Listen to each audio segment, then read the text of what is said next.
പ്രിയപ്പെട്ടവരെ, മിക്ക കർഷകരും വാണിജ്യാടിസ്ഥാനത്തിലോ അല്ലെങ്കിൽ സ്വന്തം ആവശ്യത്തിനോ കൃഷി ചെയ്യുന്ന ഒരു പ്രധാനപ്പെട്ട കിഴങ്ങ് വിളയാണ് മരച്ചീനി എന്ന് പറയുന്നത്.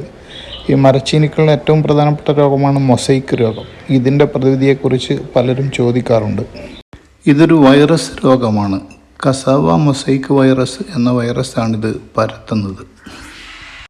ഈ രോഗത്തിൻ്റെ ആദ്യ ലക്ഷണങ്ങളായി നമ്മൾ കാണുന്നത് ഇലകളിൽ പച്ചയും മഞ്ഞയും കലർന്ന നിറം പ്രത്യക്ഷപ്പെടുന്നതാണ്. ക്രമേണ ഇലകളെല്ലാം മുരടിക്കുകയും ഇലത്തണ്ടിൻ്റെ നീളം കുറഞ്ഞു വരികയും ചെയ്യുന്നതായി കാണാം. രോഗം മൂർച്ഛിച്ചു വരുന്ന സമയത്ത് ഇലകൾ പൂർണ്ണമായും വിരൂപമാകുന്ന അവസ്ഥയിലാണ് ഉണ്ടാകുന്നത്.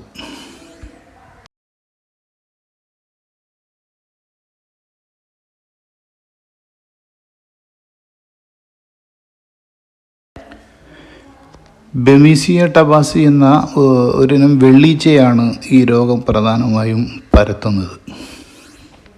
വൈറസ് രോഗമായതുകൊണ്ട് തന്നെ രോഗം വരാതിരിക്കുന്നതിന് വേണ്ടി ചില മുൻകരുതലുകൾ സ്വീകരിക്കുക എന്നുള്ളതാണ് പ്രധാനമായും ചെയ്യേണ്ടത്. രോഗം വരാതിരിക്കാനായി പ്രധാനമായും ശ്രദ്ധിക്കേണ്ട ഒരു കാര്യം, രോഗം വന്ന ചെടികളുടെ കമ്പുകൾ പിന്നീട് നടീലിനായി തിരഞ്ഞെടുക്കാതിരിക്കുക.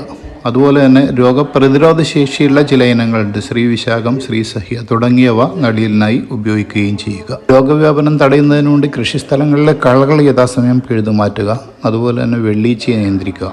വെള്ളീച്ചയെ നിയന്ത്രിക്കുന്നതിന് വേണ്ടി ജൈവ കീടനാശിനിയായി വേപ്പെണ്ണ, വെളുത്തുള്ളി മിശ്രിതം ഉപയോഗിക്കാം. അതുപോലെ തന്നെ രാസകീടനാശിനിയായി ഡൈമത്തേറ്റും ഉപയോഗിക്കാം. ഇത് രണ്ടും നമുക്ക് ഇലകളുടെ ഇരുവശങ്ങളിലും സ്പ്രേ ചെയ്ത് കൊടുത്ത് വെള്ളീച്ചകളെ നിയന്ത്രിക്കാം.